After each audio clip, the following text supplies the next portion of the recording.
Hi, welcome to another episode of Hot Takes, and I need you to sit down because you're going to sit down when I tell you what I'm about to tell you because you won't believe a bloody word of it. It's shocking. And I'm going to say now that this woman needs to lose her job. She needs to be fired with immediate effect.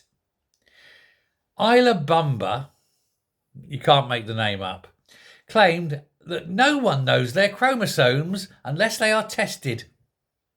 I'm going to suggest that that's a pile of shit.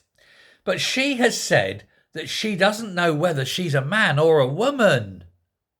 She's gone her whole life. She's a woman in her 40s, I think.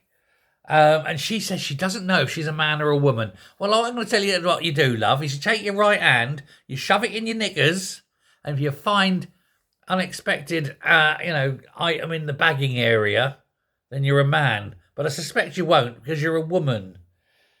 Now, she is the Equality and Human Rights Lead Officer for NHS Fife. So it's no wonder this case is going when you have a woman who goes, I don't know if I'm a man or a woman because I haven't tested my chromosomes. And that's why I want to let men wander into the women's changing rooms. Yay. What the actual flying bollocks, right? How can you stand there and say you don't know if you're a man or a woman? Well, I guarantee, love, if you look on your birth certificate, there'll be a Q. And if you look on your driving licence, there'll be a clue. And if you look in your passport, there'll be a Q. And like I say, if you look at the content of your knickers, love, that's the biggest clue of all, isn't it?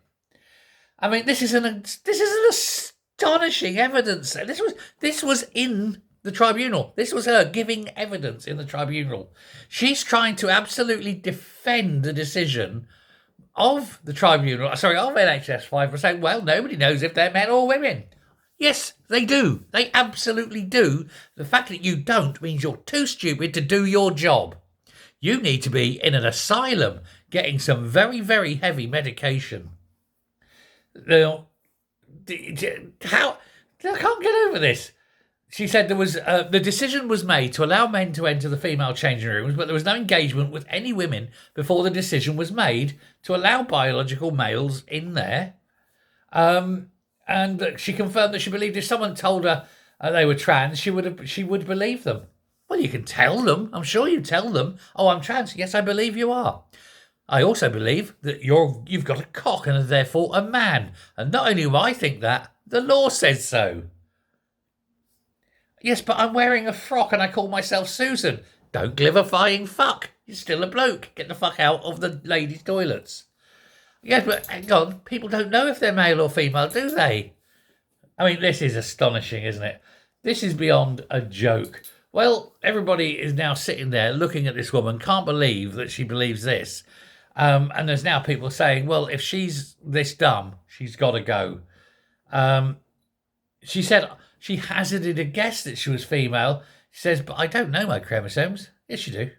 Yes, you do. This is a bullshit line because you're trying to justify allowing men into the women's changing rooms. You've got no other way around it.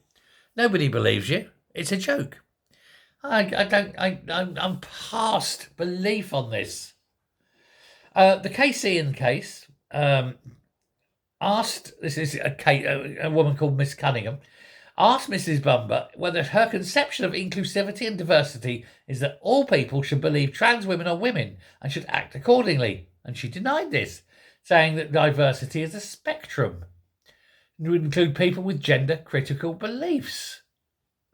She claimed that isolating Dr. Upton and asking him, for he is a him, to change his own changing room would not uphold his dignity.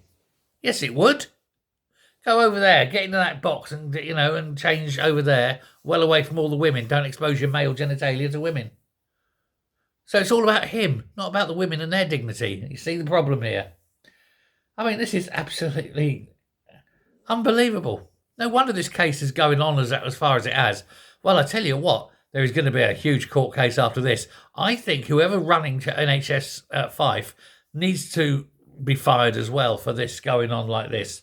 But the lawyers are loving it. I mean, there's going to be so many court cases. The money is going to flow. My God. And of course, then the NHS will fight them. And then the SNP government will get involved. They'll fight it, but they're all going to lose. because the law's not on their side. Anyway, there we go. Madness. The woman running the equalities and whatever in the NHS 5 doesn't know if she's a man or a woman.